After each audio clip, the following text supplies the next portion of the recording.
वेळ बराच झालेला आहे आणि आजच्या या बैठकीला आम्हाला येण्यास थोडासा उशीर झाला, त्याबद्दल प्रथमतः मी आपल्या सर्व नागरिकांची आणि आमच्या माता भगिनींची मनापासून माफी मागतो. खरं तर ही संध्याकाळची वेळ आणि माता भगिनींच्या घरातली बऱ्याच महत्वाच्या जबाबदाऱ्या असतात. घरातली जबाबदारी, स्वयंपाक, इतर काही कामं, टीव्हीवरची सिरियल, हे सगळं बुडवून तुम्ही थांबलाय म्हणजे किती मोठा त्याग केलाय. क्या बात आहे.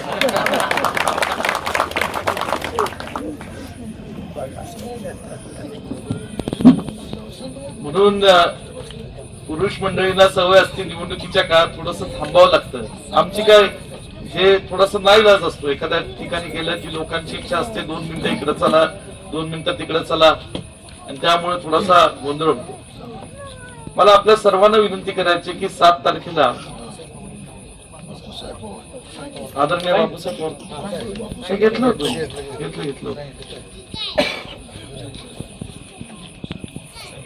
येणाऱ्या 7 तारखेला जिल्हा परिषद पंचायत समितीसाठी आपण सर्वजण मतदान करणार आहोत. आणि ही जिल्हा परिषद पंचायत समितीची निवडणूक तब्बल 9 वर्षानंतर होती. मागची निवडणूक सन 2017 रोजी झाली आणि त्याच्यानंतर आपल्या संविधानानुसार, कायद्यानुसार सन 2022 रोजी जिल्हा परिषद पंचायत समितीची निवडणूक राज्यात व्हायला हवी होती.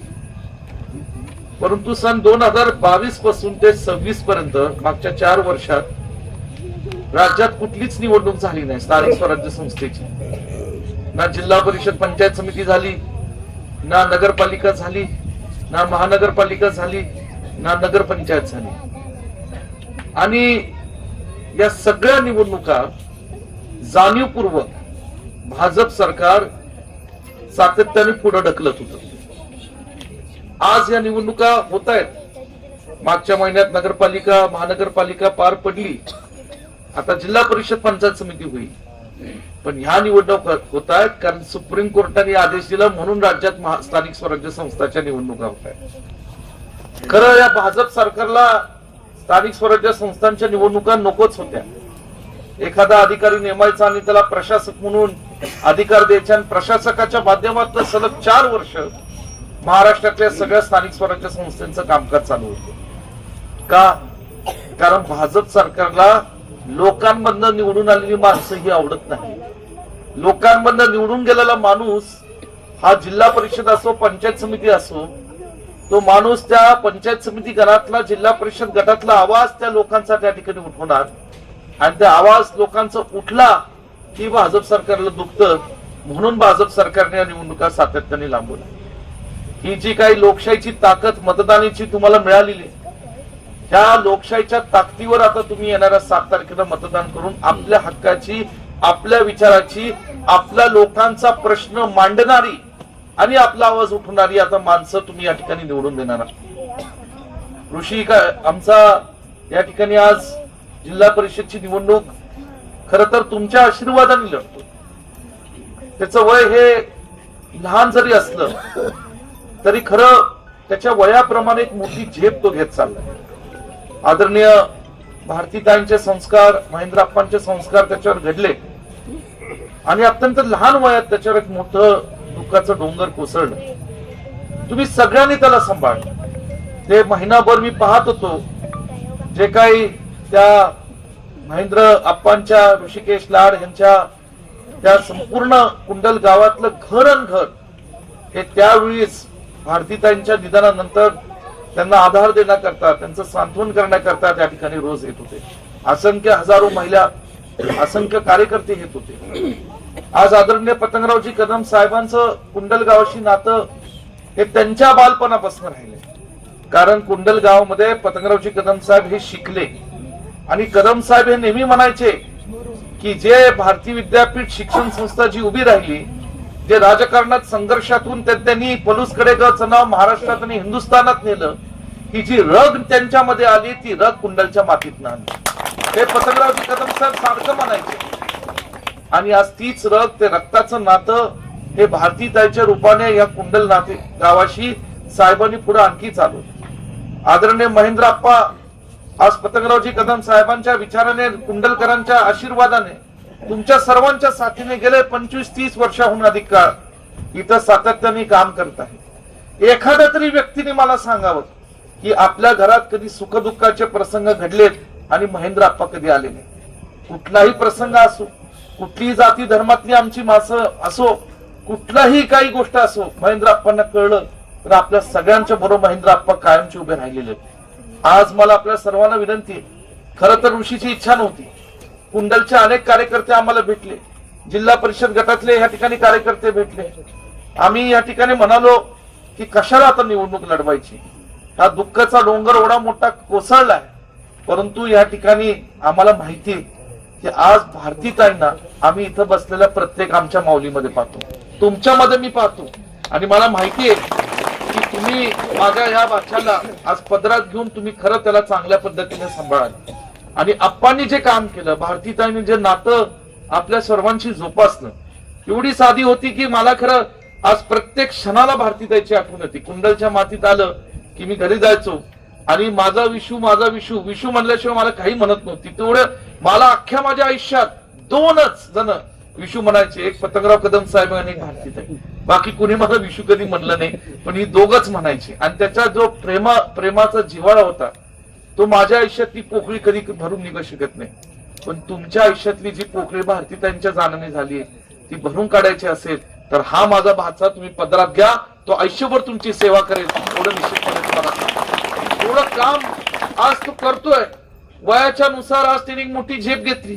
अहो मला जे जमलं नाही ते करायला लागलाय, कारखाना उभा करतोय आणि मला अभिमान आहे त्याचा, मला कौतुक आहे. कधी कधी आश्चर्य वाटतं, एवढा दिवस रात्र फिरत असतो. कधी कधी मी रागवतो सुद्धा त्याला, उत्तम भाऊ अरे बाबा एवढं फिरू नकोस. परंतु त्याची जी धडपड आहे काहीतरी करायची, लोकांची सेवा करायची, ती कुठेतरी त्यांच्या आई वडिलांच्या महेंद्रप्पा भारतीताईंनी जे संस्कार घडले त्याच्यातनं आलेत. आज आमच्या हेमाताई आहेत, त्या कुंडलच्या आहेत. आज त्या हेमाताई पवार पाटील सुहासरावांच्या पत्नी आहेत. एका चांगल्या कुटुंबातल्या उमेदवार ह्या कुंडलकरांच्या मागणीनुसार आपण या ठिकाणी उभ्या केलेल्या आहेत. आज त्यांचंही फार चांगले गृहिणी म्हणून त्या कुंडल गावामध्ये परिचय आहेत. या दोघांना तुमच्या आशीर्वादाची गरज आहे. आणि म्हणून आपल्या सर्वांना मी सांगेल, आज जी काय भाजपची उमेदवार आहेत ती मागच्या वर्षी कुठल्या पक्षात नव्हते तुम्हाला माहिती. दर सीझनला पक्ष बदलतोय त्यांचा, दर सीझनला. आता ते का बदलतात मला माहित नाही. दीपकरावनी इथं मनोगत अत्यंत चांगलं व्यक्त केलं. खरंच आज मी म्हणेल खऱ्या अर्थाने एन.डी. पाटील साहेब किंवा कम्युनिस्ट वादीचा एक तरुण आवाज दीपक तुझ्या रूपाने मी या ठिकाणी बघतोय. मला तुझा मनापासून या ठिकाणी आभार. आता गाव खरंच चळवळीचं गाव होतं. इतिहासात नोंद झालेली या गावाची की जो प्रवाह आहे आणि चुकीचा प्रवाह जर असेल त्याच्या विरोधात लढणारी ही माणसं होती. पण आता बिघडलंय काय, जे चुकीचा प्रवाह त्याच्यातच जाऊन बसणारी आता आमची काही माणसं आहे. आणि हे दुर्दैव आहे. खरं तर या ठिकाणी आज काही सांगितलं जातं की आम्ही सत्तेच्या बरोबर चाललोय, संस्था अडचणीत आहे. कसली अडचण, आम्ही संस्था चालवतो, शिक्षण संस्था चालवतो, कारखाना चालवतो, उत्तम चालवतो. आम्हाला तरी काही अडचण जाणवली नाही. का जाणवली नाही, कारण आम्ही जे चालवतो ते पारदर्शक चालवतो म्हणून या ठिकाणी अडचण जाणवतो. हा फरक आहे. आणि म्हणून आपल्या सर्वांना या ठिकाणी माझी विनंती करायची की आज या इलेक्शन मध्ये हे जे काय भाजपची मंडळी आहेत, मागाशी कुणीतरी दीपकने मला वाटतं उल्लेख केला अजितदादांचा. अजितदादांचं दुःखद निधन झालं. खरं महाराष्ट्राच्या राजकारणात एक मोठी पोकळी निर्माण झाली. एक शब्द जागणारा माणूस, एक अत्यंत कणखर असा नेता अजितदादा आपल्या सर्वांच्या मध्ये उभे गेले. पण ह्याच अजितदादांच्या बाबतीत मागच्या महिन्यात नगरपालिका आणि महानगरपालिकेच्या पुण्याच्या आणि पिंपरी चिंचवडच्या निवडणुकीमध्ये भाजपच्या नेत्यांनी कार्यकर्त्यांनी किती गलिच्छ शब्दात त्यांच्यावर टीका केली, किती नाही ते या ठिकाणी उणीधुणी काढली. आज ह्या ठिकाणी म्हणजे एकीकडे तुम्ही महायुती म्हणून राज्यात सत्ता ठेवायची आणि आपल्याच नेत्यांची या ठिकाणी उणीधुणी काढायची. मी तुम्हाला घेऊन देतो आजची तारीख, आजची वेळ नोंद करून ठेवा. येणाऱ्या 2029ला जी भाजप स्वतःला मित्र पक्ष म्हणून शेजारी जी त्यांना ठेवली, या सगळ्यांना लाथा घालतील आणि स्वतः सत्ता बळकवण्याचा प्रयत्न करतील. पण ह्यांच्या समोर जो उभा राहील तो छत्रपती शिवरायांचा, फुले शाहू आंबेडकरांचा, अहिल्यादेवी होळकरांचा विचार, काँग्रेस पक्षाचा विचार हा या ठिकाणी उभा राहील आणि त्यांच्या लोकांच्या संरक्षणाचा विचार उभा राहील. त्या विचार घेऊन या महाराष्ट्रात आम्ही सगळेजण काम करतोय. म्हणून आपल्या सर्वांना माझी विनंती की ही आता पुढची 5-6 दिवस येतील, या कुंडलच्या मातीशी इथल्या असणाऱ्या प्रत्येक घरातल्या जाती धर्मातील लोकांशी महेंद्र अप्पांचं आणि आमचं एक भावनिक नाते. आज मी तुमच्या समोर तुम्हाला विनंती करायला आलो की आमच्या या तरुण मुलाला सांभाळा. मी तुम्हाला सांगतो की हा निश्चितपणे तुमचा मुलगा भाऊ म्हणून तुमची सेवा करेल.